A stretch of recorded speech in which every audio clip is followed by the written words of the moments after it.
Hi, hello, everyone. Today is our Power Dialogue here in Nevada.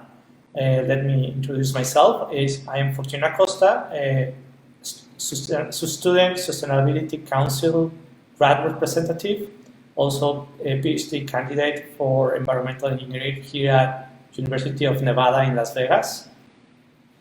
Hello, my name is Mayra Arzate, and I am the co-director of publishing for the Student Sustainability Council and an undergraduate at the University of Nevada, Las Vegas. So first of all, we would like to introduce you what our organization does here in Las Vegas. The Student Sustainability Council was originally founded in 2016 and has grown to be an innovative organization with the sole purpose for sustainable solutions for our campus, city, and region. Through workshops, guest speakers, research, and campus events, we have tried in pursuit to learn and practice sustainability in our community. So as we always start our meetings, usually for the Student Sustainability Council with Elan Acknowledgement, we would like to conduct that right now. So we acknowledge that we are on the ancestral lands of the NUWUVI Southern Paiute People. We acknowledge the Indigenous People of the lands where UNLV now stands, and recognize that these have always been places of teaching and learning. We wish to pay respect to their elders, past, present, and emerging, and acknowledge the important role NUWUVI Southern Paiute People continue to play within the UNLV community. This acknowledgement and the centering of Native people is a start as we move forward for many years to come. So, in order to introduce to this national event, we have a video of our national coordinator, Elan Acknowledgement, from the Bard College of Environment and Policy. He's the director of the Center for Environmental Policy and the MBA in Sustainability and Bard. In recent years, Goodstein has coordinated a series of national educational initiatives on climate change involving over 2,500 colleagues, universities, high schools, and community organizations. He, with Dr. David Blockstein, a senior advisor from the Association for Environmental Studies and Science, are the national coordinators of this unique event. So let me just play a video that they left us and start this dialogue.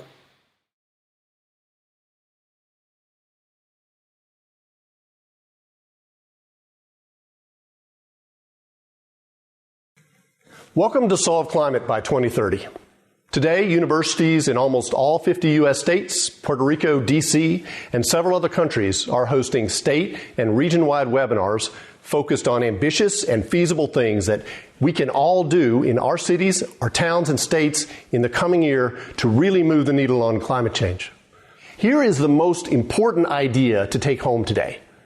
What you do locally will change the future. Fact.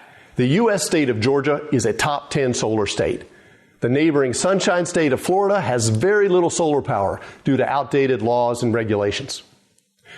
When we launched Solve Climate a year ago, we could never have imagined that today entire countries and much of the world's economy would be shut down, with hundreds of thousands of people ill, thousands having passed away, and our health systems overwhelmed. I take that back. We could easily have imagined this. Our health experts and scientists warned us this was coming. After SARS and MERS, they told us this was coming, and yet we didn't take preventive action. We didn't prepare. COVID-19 has shown how fragile our health and economic systems are to extreme events. Our scientists have told us clearly that unchecked, climate change will turn our lives into an unending series of extreme events. Floods, droughts, rising sea levels, pests and disease, more extreme storms and hurricanes, all of this leaving hundreds of millions of people homeless and on the move.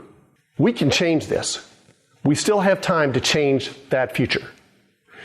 Last year, the world's top climate scientists told us that we have until 2030, 10 years now, to cut global warming pollution aggressively in order to stabilize the climate at the low end. That warning was the genesis for this national and international discussion today on how to solve climate by 2030. Solving climate in 10 years, that sounds challenging. And yet fixing the energy half of climate change by 2030 is looking more, not less likely than it was 4 years ago. The cost of solar and wind power, batteries, and electric vehicles have plummeted. In many cases, they are less expensive now than the fossil fuel power that causes global warming, and they are getting cheaper every day. Already, utility-scale wind and solar, big solar and wind farms that feed power into the grid, these technologies are crushing fossil fuels in much of the U.S. In Colorado, Idaho, and California, renewable bids are coming in at half the price that the cheapest fossil fuel plants can do. And this is where rooftop solar and battery systems are headed in the near future. On the vehicles front, all the major manufacturers see this coming. Mercedes-Benz announced last fall that they have designed their last gasoline-powered car. Going forward, every new model of theirs will be electric. Combining electric-powered vehicles with the impact of driverless technology, we could see a very rapid transition away from gasoline-based cars to EVs in the next decade. All this progress was the result of a major technology push by national governments. Starting in America in the 70s and then ramping up with the Danes, the British, the Japanese and Koreans, the Germans, and most recently the Chinese and Indians, government policies have brought these industries to scale. And now the market is taking over, and renewables, battery storage, and electric vehicles are on track to deliver power and transportation at prices unsubsidized that will lead to major disruptions of energy markets in the 2020s. Can we get there fast enough to solve climate? Well, this is where you come in. With plummeting prices for renewables and electric-powered transports, the pace of the clean energy revolution will no longer be determined by Washington, D.C. and other national governments. Instead, the core action is going to be in your city, at your electric utility, and in your state capital. The key to solving climate by 2030 will be clearing the path at the local level to rapid deployment of solar, wind, battery storage, and electric vehicles. We need to get rid of outmoded laws and regulations that are holding back the transition. Florida needs to take the lesson from Georgia. It's imperative that we have justice in this transition. We have to make sure that the millions of green jobs that are created are jobs for all, and that everyone has access to clean, affordable power and mobility. Today, in Nebraska and New Jersey, in Idaho and Alabama, in Bangladesh and Brazil, we're going to find out what are 3 ambitious but feasible things that we can do right at home to smooth the path for clean energy and to bring energy justice to our communities. Following the webinar, I hope you will join a group or class discussion about what you can do to make these solutions real. Then, what next? Well, this summer, young people in particular have a terrific opportunity to both support climate solutions and gain valuable job skills in a down economy. The most powerful thing you can do to solve climate by 2030 is to join the political campaign of a candidate who best represents your views on climate solutions. In doing that, you'll also learn how to communicate, you'll gain courage, and most importantly, be part of a creative, strong, powerful vision for the future. COVID-19 is giving us a stark lesson about what happens when we ignore warnings from science. Today, we'll see how 10 years can be enough time to drive the climate solutions that we need, and that the future will be what we make it. Thank you for the work you will do to solve climate.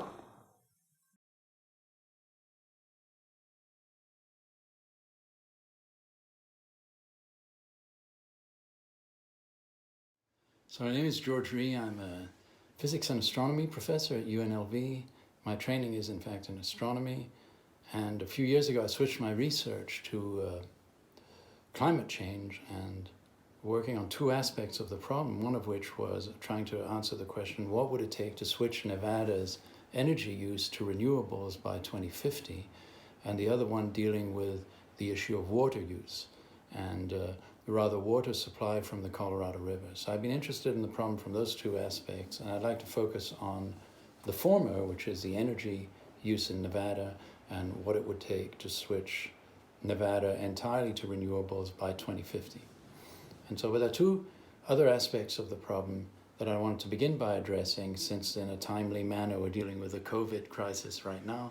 And in the COVID crisis, we see, in my opinion, a sort of dress rehearsal for climate change, because climate change is going to, as bad as COVID is going to be, and it is going to be bad, climate change is going to be even worse. The potential for more damage, more harm and suffering is much greater for climate change in the long run than COVID.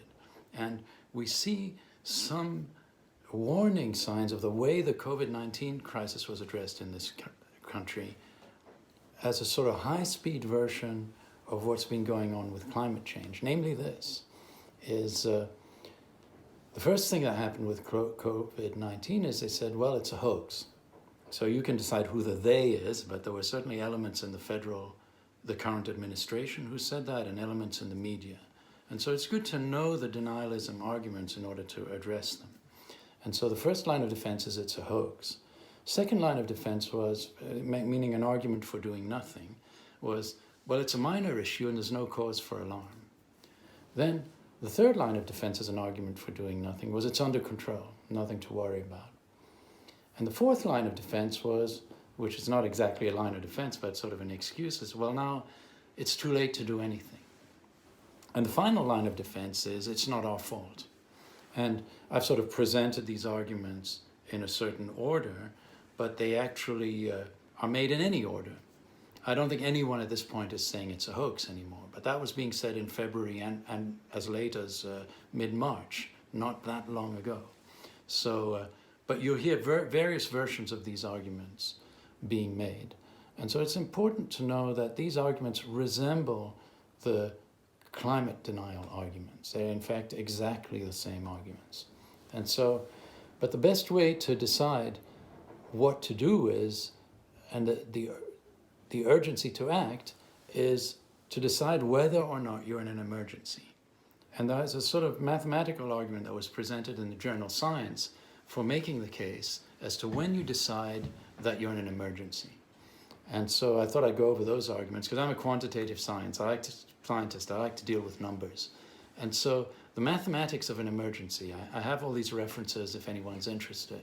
But the idea of an emergency is, if you quantify it as a number, it's equal to the product of two other numbers, risk times urgency.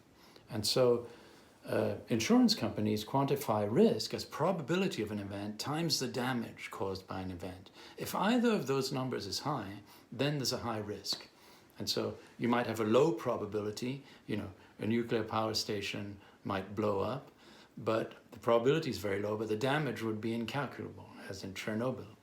And so, or you could have something more mundane, as you might get in a car wreck, and the probability is somewhat higher, the damage is less than a nuclear power plant explosion. But anyway, the risk is probability times damage. But the emergency is the risk times urgency. And so the urgency is determined in the following way. It's the reaction time to an alert divided by the time left to avoid a bad outcome. So if your reaction time to an alert, to being told something's going on, we need to do something, is much higher, longer than the time left to avoid a bad outcome, you've lost control of the situation. That's essentially what happened with COVID-19. Our reaction time was measured in months, but the time left to avoid a bad outcome was measured in weeks. So we were off by a factor 4 or 5 in our reaction, and that's how we lost control of the situation. We did not react in time. And what we need to do is learn from that to avoid repeating this tragedy with climate change and waiting until it's too late to actually fix this problem. We need to fix this problem now. And so that's sort of the mathematics of an emergency, when you know that you're in an emergency and you have to act. But then the next thing is, what should we do? And so I looked at at Nevada and the IPCC recommendations for the world, actually. And the idea is we need to get entirely off fossil fuels by 2050. So we need to get the world off fossil fuels. Now, I'm not the world. I'm a guy sitting at home. Not much I can do, but I thought we can all act within our sphere of influence. And so we as scientists, I think, need to get out of our laboratories now because precisely we are in an emergency. So it's not good enough, I think, for scientists and people to sit at home and say, well, I think this, and I'll send an email to someone. We need to demand a seat at the table to say we need to be heard, and we need policymakers to act on our decisions, and we can't afford to be silent anymore. And so I thought one scale on which I can act is my own town. So I've tried to be proactive in Boulder City, where I live, by serving on a utility advisory committee that I helped create, and also switching my teaching to renewables and making an energy calculator to try and show people what it would take to find their own solutions to the problem of how do we get Nevada entirely off fossil fuels. About 85% of Nevada's energy usage currently is from fossil fuels, and we need to get that to zero by 2050. It means very dramatic changes. And so, again, the COVID-19 crisis has shown that we can make dramatic changes when we think it's important enough. So it's important to convince people that this climate crisis warrants action, And so my role as a quantitative physical scientist was the idea is let's quantify the problem and view it as an energy supply and demand problem. What we need to do is, first of all, reduce our energy demand as much as we can, at least per capita. We can't control how many people will be, say, in Nevada by 2050, but most likely more than there are now. So the world population is growing, there'll be more people, but we need to reduce their per capita energy demand, then estimate what the energy demand will be in 2050, and then see if we can match up with renewables. So that's kind of the logic of it. And so the calculator that I created had supply and demand options. So, and there were 10 choices on each side of the equation. So for example, for renewable energy supply, there are various flavors of solar energy. There's rooftop solar as an example, photovoltaics. There's also utility scale photovoltaics, big solar plants in the desert. There's concentrating solar power, which are these mirrors that reflect up to a molten salt container on top of a tower like we see at Prim. And the molten salt is used to heat water that drives a turbine, and then you can generate electricity. So there are various versions of solar energy. We have geothermal energy, we have wind. We can also import renewables from other states. Wyoming has a large wind resource that they could export down to California, and we could get some of that. There are various ways to do this. And so the idea is, in other words, there's no unique way to get from here, where we are at 85% fossil fuel usage, to where we want to be, which is at zero. There are various pathways to get there. And so then it turns into a political problem. And in the political arena, what you see is people like to say no. They're very enthusiastic about what they don't want. And so the idea of the energy calculator was to turn the debate around and say, don't tell me what you don't want, tell me what you do want by making choices and saying, can I make energy plans that add up, where the supply and demand side of the energy equation for Nevada match up, and we've solved the problem. So, and basically in a nutshell, the three main sectors of society where we use energy in buildings, commercial, residential, buildings for heating and cooling, for electric appliances and so on. And so that's one of the main energy uses is in buildings. And then one other main sector of energy use is transportation. We need to move people around, we need to move goods around, so we need transportation. And the third one is industry. We make things, have people build and make things, and in order to do that, it takes energy. So what we need to do is use less energy in all of those sectors, and then once we've decided how we can be more efficient in using energy, electrify everything. So the transport sector needs to be electrified. For example, for driving cars, we need to drive electric cars, not fossil fuel cars. Hybrids aren't going to do it. If you have the gasoline use, say in a hybrid, or reduce it by, 30%, but then your population increases by 30%, you've gone nowhere. Your gasoline usage remains constant. So that's not going to solve the problem. So we need to really look at electrifying everything, so we're not using any fossil fuels, no gas, natural gas, no coal, no petroleum, no, anything that, fuel oil, jet fuel, any of that stuff. It needs to be zeroed out. So So the idea of this calculator, which is at nv2050.physics.unlv.edu, and I encourage you to try it if you have the time, to actually see if you can come up with your own energy plans by 2050 that actually balance. Now, of course, even once you've done that, you say, okay, mathematically, we've shown that this is possible. There are going to be objections. One of the objections is costs. I think that objection has gone out of the window, as far as I'm concerned, in the last month. I think to fix the COVID-19 problem in the United States alone will probably cost on order of $10 trillion, I would guess. And that's about the number that it would take to switch us to renewables. So if people tell you, well, we're not willing to actually spend the money, we can't spend that kind of money. It's just, you know, the national debt, whatever the arguments are. We're doing it now. We're spending precisely that kind of money. The amount of money that we're spending, we've started with $2 trillion, but that's not going to be enough. We're going to have to spend more. It's mathematically impossible to sustain people who are sitting at home doing nothing without writing them checks so they can pay for food, pay their rent, and so on. And so we're going to have to spend that kind of money in the United States. And so now we have a case study of how much we're willing to spend when we think it matters. So costs are really not a problem. Secondly, in a state like Nevada, in my hometown of Boulder City, we actually make money from renewables. We rent out land and we pull in $15 million a year from renting out land to solar companies, which actually pays for half of the city budget. So actually it costs us nothing, and we export 20 times as much electricity as we actually use in the city. We're a huge exporter of energy in Boulder City. It works for us, we make money. We're in Nevada, other Nevadans could do this too. The other problem is fluctuations. How do we deal with the fact, for example, I've studied Boulder City, so I go back to that example, but in Boulder City, which is mostly residential use with some commercial use, half of the energy is used during daylight hours, and half of it is used at night. So the solar energy pattern doesn't match exactly the usage. Of course, there's more sun in summer, and that's when we use most of our electricity, because air conditioning is the #1 use of electricity in Boulder City. But it doesn't match. You know, in April we have a comparable amount of sunlight, but there's no demand, and so we're overproducing.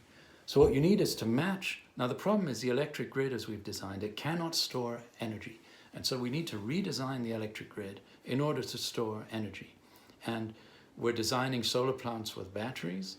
So that's one way to do it. We could have people have Tesla Powerwall batteries in their house. It's still very expensive, but they're going to get cheaper.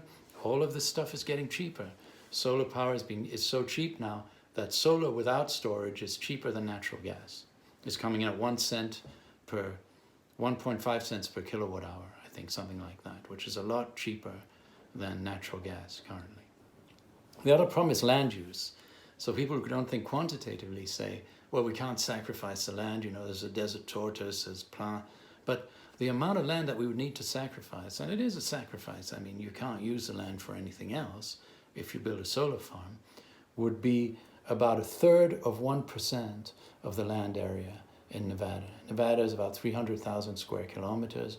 You need about 1,000 square kilometers in order to generate the amount of electricity that it would take to power Nevada on renewables by 2050. And 1,000 square kilometers is 400 square miles. Sounds like a lot, but it's 1/3 of 1%. If you look at the land area of Boulder City on a map of Nevada, and you think all the other land we can use for whatever purpose we want, imagine going to Railroad Pass, for those of you who are Nevadans, and thinking from Railroad Pass, you know, that casino there where you go to Hoover Dam, from there all the way up to Idaho, you wouldn't need to use any of that land. It's the land between Railroad Pass and essentially the land in Boulder City is what you'd need to use. So that's basically my story is, you know, yes, there are problems with costs, there are problems with fluctuations and the land use, but all these things can be addressed. And the solution is to think quantitatively. So I hope I've sort of piqued your interest to go to NV 2050, try the calculator for yourself, and if you have questions, please feel free to talk to me.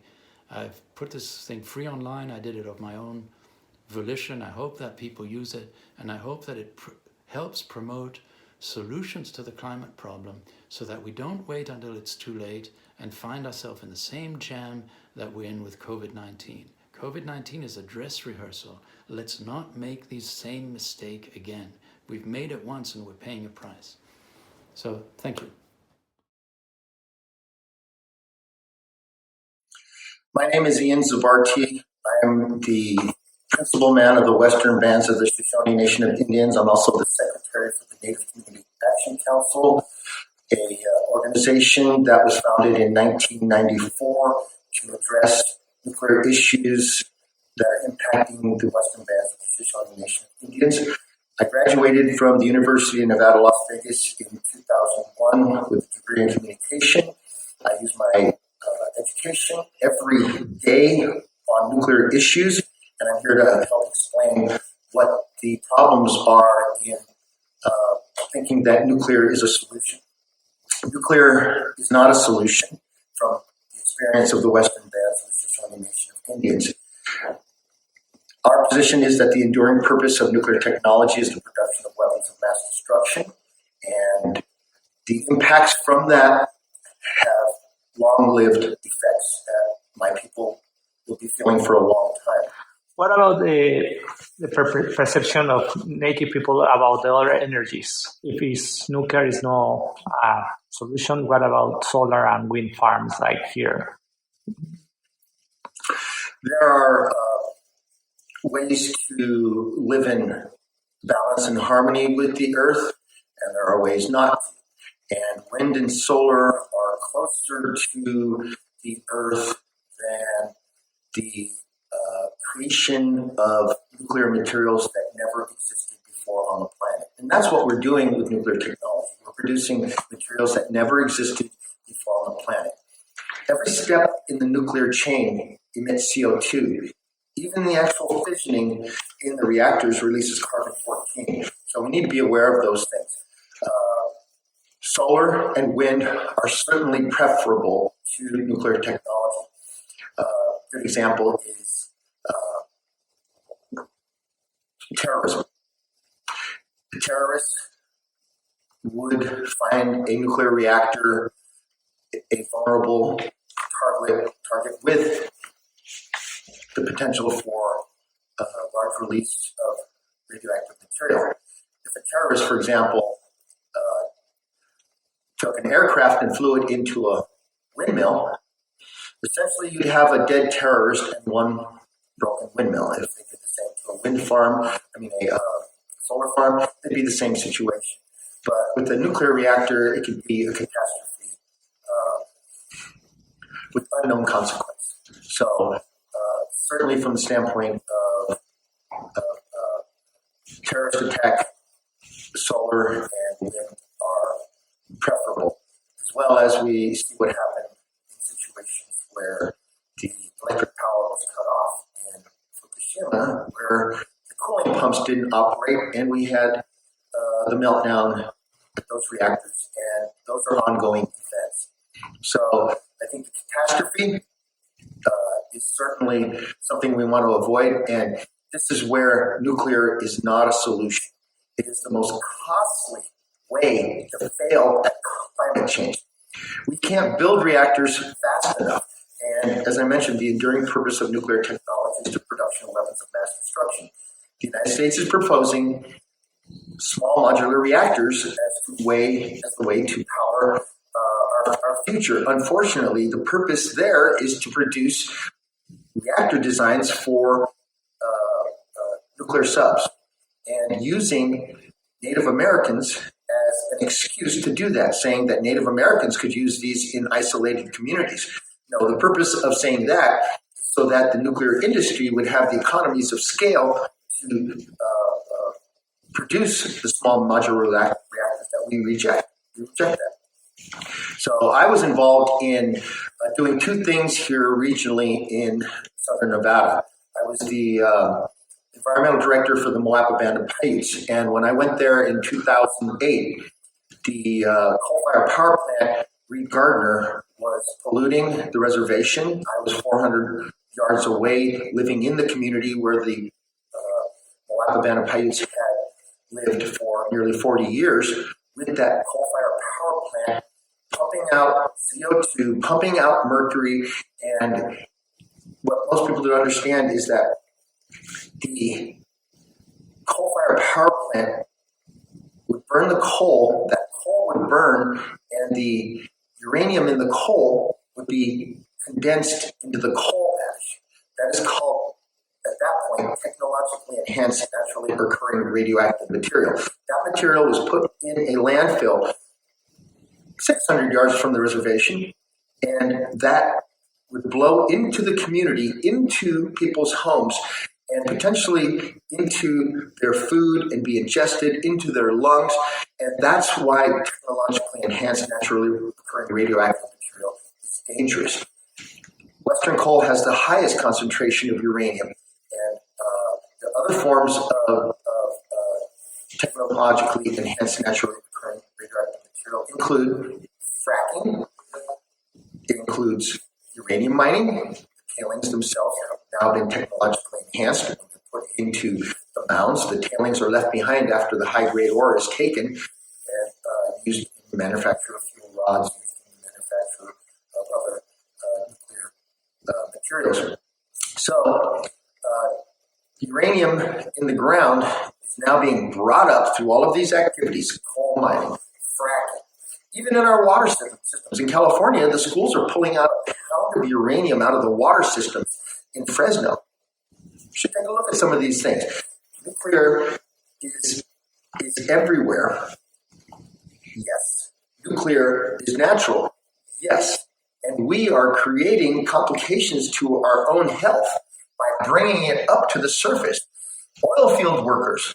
The oil industry is known since 1904. These industries are very messy, and the legacy is not well understood.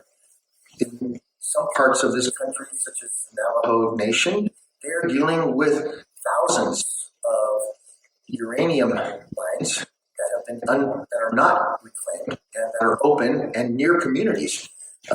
Just on the Little Colorado, near the rim of the Grand Canyon, there's uranium mines, and that's going in to the drinking water of tens of millions of people in Nevada and Los Angeles and downriver all the way to Mexico, and that water keeps going. And those are things to be aware of. We need to change our direction. I was the environmental director on the Moapa River Indian Reservation. My primary purpose there was to deal with the coal-fired power plant, the Reed Gardner site operated by NV Energy. It was 4 boilers, 650 megawatt of power that supplied energy to California's Department of Water Resources for the canal systems, provided energy to other places, including Las Vegas, with some of those boilers. The facility had been running for about 40 years, polluting the lands of the southern Paiute. The Reed Gardner site was also the number 1 contributor to regional haze in the Grand Canyon. We were able to shut the power plant down by demonstrating that the Moapa Band of Paiutes were vulnerable to the radiation in the coal ash, which is technologically enhanced naturally occurring radioactive material. The coal ash was affecting the community and being blown into the community, potentially increasing the risk of exposure to radiation for the Moapa Band of Paiutes. The tribe had already, as a downwinder like the Shoshone, experienced fallout from nuclear weapons testing.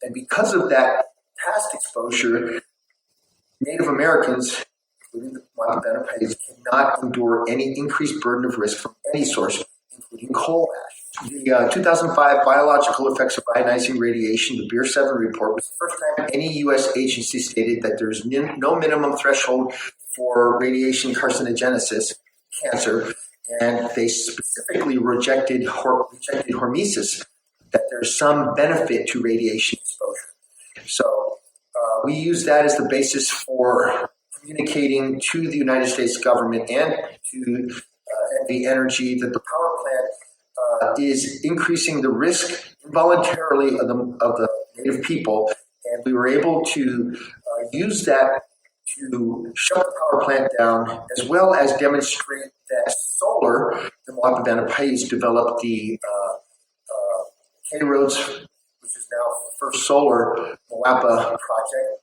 which is 2.2 million panels, up to 350 megawatt of utility scale photovoltaic solar.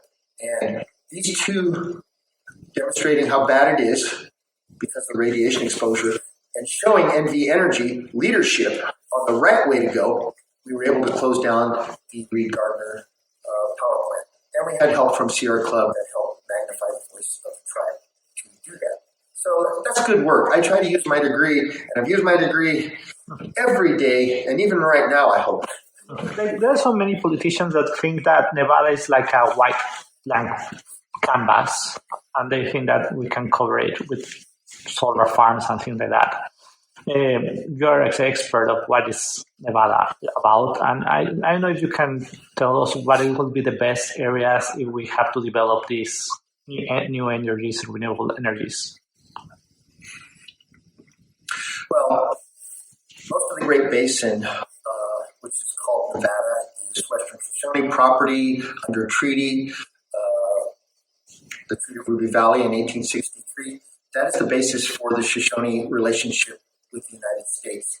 The United States claims that based on the Bible, and this is what the United States Supreme Court uses in its decisions of Native Americans, that based on the doctrine of discovery, the United States has absolute title and ultimate dominion. That is a fantasy from the point of the Western Shoshone people, because our relationship with the United States is based on the Treaty of Ruby Valley and our relationship to the Creator, not the Bible.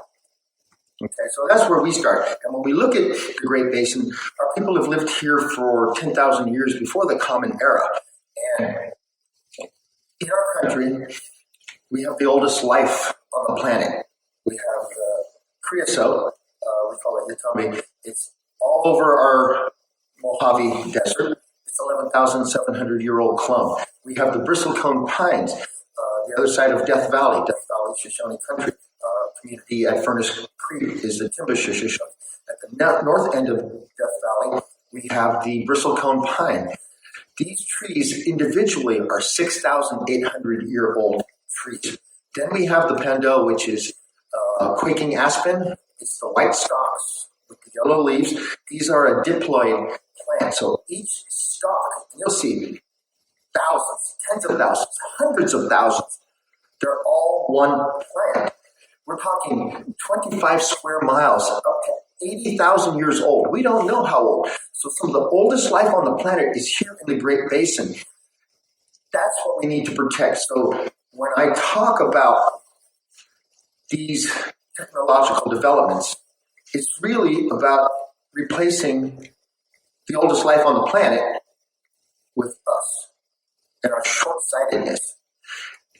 My people for thousands of years, and I have it on good advice of traditional medicine people, that there's medicine that comes out of these things.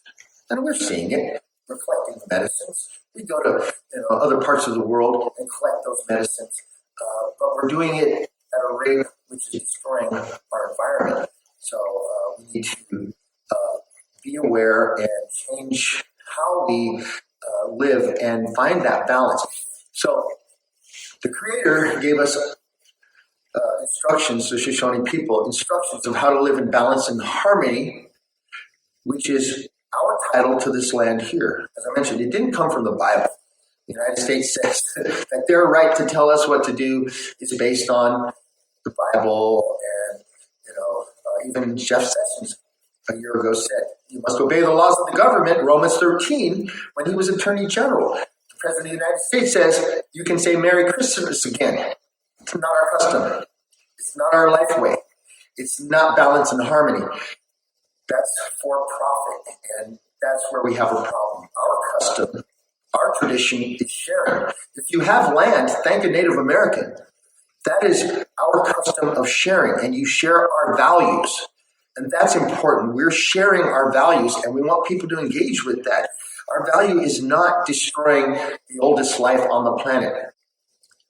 Another example, some of the water that we have.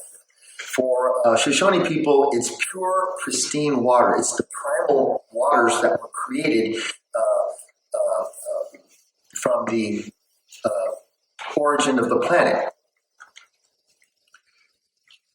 In some ways, you can look at nuclear and radiation, the uranium, as also one of those primal elements, and I think it's important to point that out as well. But water, pure, pristine water, is what my people need to combat and to deal with the radiation exposure that we've had. Our medicine people told us that the medicine is the water, that the medicine's in the water. And so we have to have that pure and pristine water. And the threat to all of us is the radiation from the technology that we're developing. The proposed repository at Yucca Mountain will be releasing radiation into the groundwater. And I think that's very important to study, continue to study what happened at Yucca Mountain and try to learn from our experiences. At Yucca Mountain, that's where I learned about global climate change in the 90s. The Department of Energy was doing site characterization of the proposed repository at Yucca Mountain, spending billions of dollars on research that gave the site the title, the most studied piece of real estate on the planet. Unfortunately, they did not look at ownership because the Department of Energy, formerly the Atomic Energy Commission, came into Shoshone country in secret and developed these weapons labs without making a claim under the treaty, without telling us what was going on, exposed our people to radiation, and we didn't know until it was too late. Now we're engaged and involved in trying to find ways to mitigate and prevent these things from happening in the future. Going back to the energy, like what three strategies, policies do you think is the state has to apply in order to accomplish reduction in greenhouse gas emissions by 2030? The main ones. Well, I think we just need to go outside today. We've been shut down, Las Vegas. The sky's bluer. You can see the stars more clearly. If you look just across the valley now, it's closer because all of the dirt that would be in the air is no longer there, and we can see the mountains clearly. You can see the moon and the stars more closely. I think we need to take stock of the global climate change that we have responded to as a result of the coronavirus. And I think we have to assess really what we're going to do to try to keep some of those changes. Nobody expected this, but here we are. I think we've achieved the goals that we expected by 2030. How are we going to keep those? I think really is the question now. Las Vegas has gone bust. It has gone bust. And there's going to be a lot more people hurt. And we need to try to maintain the efficiencies that we've achieved. We're not using as much electricity as we were to survive. And I think that is an important point right there. We're in survival mode right now. We're living today because of the virus the way we need to live to protect and achieve the goals in climate change, to protect our future generations. In the Native American perspective, we always planned for 7 generations. And growing up, we lived by that. You know, I could have been a multimillionaire selling land here in Las Vegas to all of the people that now left because they don't live here. But I could have been a millionaire. That wasn't my value. Protecting the land is. Not selling land is. And that wasn't something that I wanted to do. I do want to protect the land. I do want to protect people. I want to protect our lifestyle, our lifeways, our living lifeways in relation to the land, because that's what's important. That's what's important. We need to try to educate ourselves, educate our children. This is just so transformative that we have clean air globally in our lifetime. And the youth are the ones who are going to be the ones that need to recognize and remember this. And we don't want to go back. I mean, I feel young because that's the way my heart is. I don't want to go back. I enjoy this. I don't enjoy the suffering. I don't enjoy that people are going to be lost, and potentially any one of us could be. So that's the downside. But we're working on those things, and we've made the changes with our environment that we wanted to achieve by 2030. So the question really is, how do we keep those? And all I can tell you is we need to educate ourselves. We need to teach our children. I can't even say, growing up as a child that I had clean air. I know places where there was clean air, but we're able to say something different to the children. Look at our environment. Just to end, you are part of a big movement called Power Dialogues. You are a speaker as other ones in 52 states of the country and other parts of the world. I know you want to close your intervention with some words to the other people that are going to see your interview and your position. Well, the Shoshone people have borne the burden of the nuclear age alone, and we're trying to take that experience and educate others that this is a team effort. We've borne the hardest part of U.S. nuclear development, and we attest to that fact that has been a failure for Native Americans. The U.S. nuclear policy is a failure for Native Americans. It is the most costly and expensive way to boil water, and potentially the most catastrophic. Every step in the nuclear chain emits CO2, and I'd like other people in academia, others that study these issues to be aware of the facts.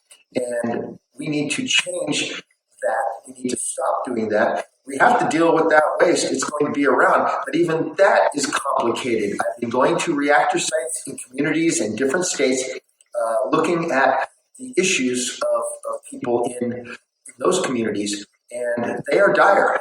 The pressure vessels, which are the waste canisters, contain enough radiation to hurt a lot of people. And we're all downwinders in that. So I think that's the most important thing to remember, that no matter where you're at, we're all downwinders, and that's been our experience with technology. I need their help to end that foolish nuclear gamble and to realize that solar, wind, these types of renewable are the way to go. We don't need to be connected to a grid. We need to have that distributed generation on our rooftops. We need to have windmills where generating energy, where we're going to use it. These types of strategies. I don't like the idea of scraping off huge parts of the oldest life on the planet for technology installations, solar fields, even when for those purposes. But certainly, nuclear will destroy us. And to that, the biggest threat is human-induced global climate change. That would be a nuclear winter. So that's really what I'm trying to prevent, and that's the hardest part of all of this. With that understanding, we can then choose to develop wind and solar more appropriately for our lifeways and protect people like the Shoshone protect us all from becoming downwinders. And I believe that because of our past experience as downwinders, all Americans need universal health care to follow up everywhere. That's okay.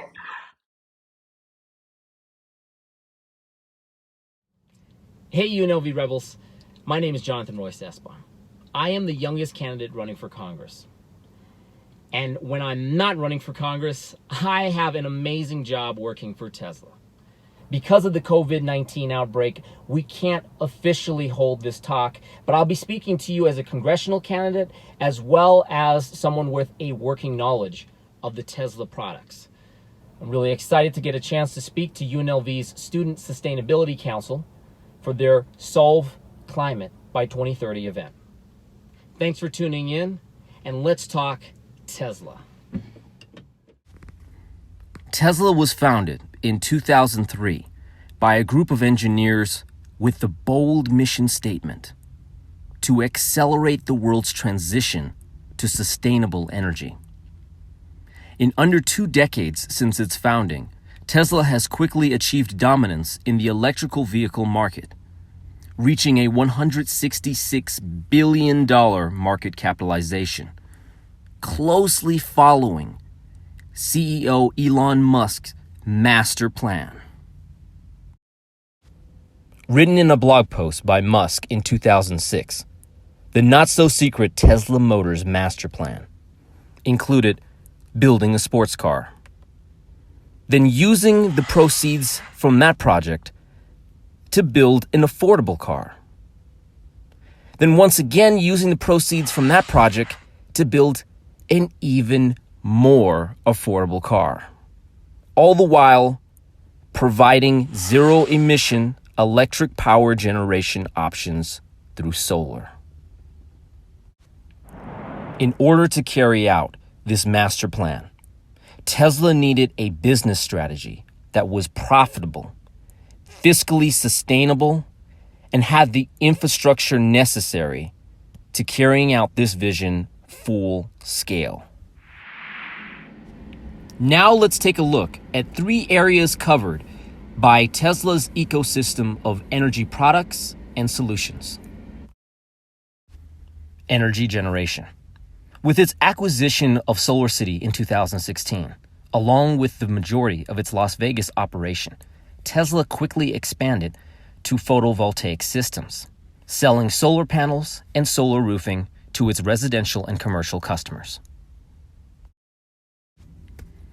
Perhaps one of the most overlooked parts of solar energy is the storage of that power.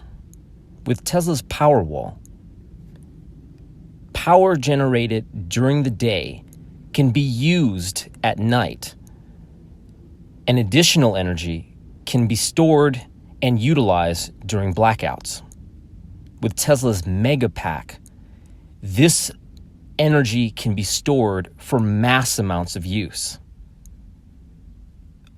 In addition to that, Tesla's car battery is some of the finest in battery technology in the EV marketplace. UNLV's Student Sustainability Council, I would like to introduce to you the Tesla Model S. When it comes to the utilization of energy in our own lives, the 2 most common causes of emissions and spent power is the use of power at home and the use of power for transportation. In 2008, the Tesla Roadster, built from the chassis of a Lotus Elite, proved cutting-edge battery technology and an electric powertrain could deliver the best in vehicle performance. Tesla's big test arrived with their first built-from-the-ground-up flagship sedan, the Model S. With the acquisition of the Tesla Fremont factory, this was actually possible to create a car designed from the ground up as an electric vehicle. In 2012, the Tesla Model S became one of the most efficient and popular vehicles in the premium sedan market. Shortly after came the Model X, our first crossover, famously known for its signature falcon wing doors. In alignment with the Tesla master plan, 2017 brought the Model 3, our economy sedan, and a mass market vehicle that has accelerated the growth of the EV market. Now, with the launch of the Model Y in 2020, Tesla rounds out its product lineup with an affordable crossover option. The Model Y is, in comparison to the Model X, fulfilling the SUV and crossover needs of the American EV market. To answer some common rebuttals, Tesla Motors' lithium-ion cells are not classified as hazardous and are landfill safe. However, dumping them in the trash would be throwing money away, since the battery pack can be sold to recycling companies, unsubsidized, and at the end of its greater than 100,000-mile design life. Moreover, the battery isn't dead at that point. It just has less range. And a lot of these vehicles pack in at least 200 miles of range.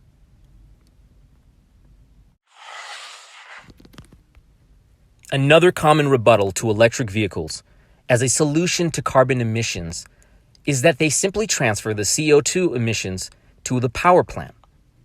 The obvious counter is that one can develop grid electric power from a variety of means, many of which, like hydro, wind, geothermal, nuclear, solar, involve no CO2 emissions. Looking into the horizon, there are more vehicles to come, including the Tesla Semi, the updated Tesla Roadster, which will be the quickest car to accelerate from 0 to 60 in just 1.9 seconds. In addition to that, the launch of the Cybertruck in 2021, which will change the truck market here in America. Thanks to Tesla's supercharger network, drivers now have the ability to charge their vehicles on long-distance trips across the globe. An expansive system of quick-charging vehicle stations allow drivers to travel across America with 200 to 300 miles in range per charge and charging in less than 20 minutes.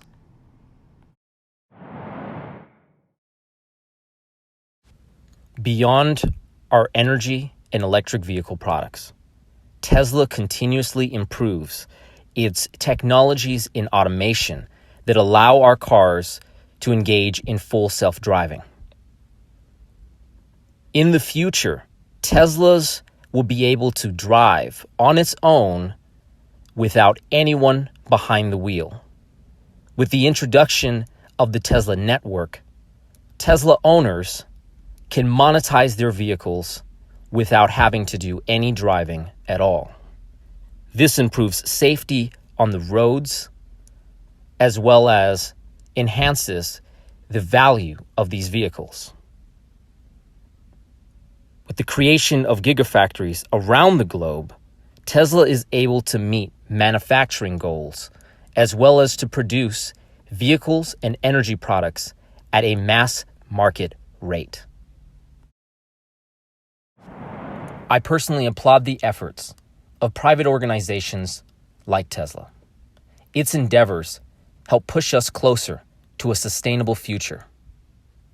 And with this work, just here in Nevada, we become a leading state in that mission. In public policy, there are 3 strategies for Nevada to get us to that sustainable future. I believe that is making utilities more competitive with private options, promoting solar and the incentives of owning solar in its cost reductions and efficiency, and creating an electric mass transit system. These things are now possible with organizations like Tesla leading the way. I want to thank everyone at UNLV's Student Sustainability Council for providing me the opportunity to talk about Tesla and some of the amazing things that are being done in the private sector to help accelerate the world's transition to renewable energy. You can follow me on social media at Vote for Esteban and discover more on the topic of sustainability at www.solveclimateby2030.org. Thank you for listening.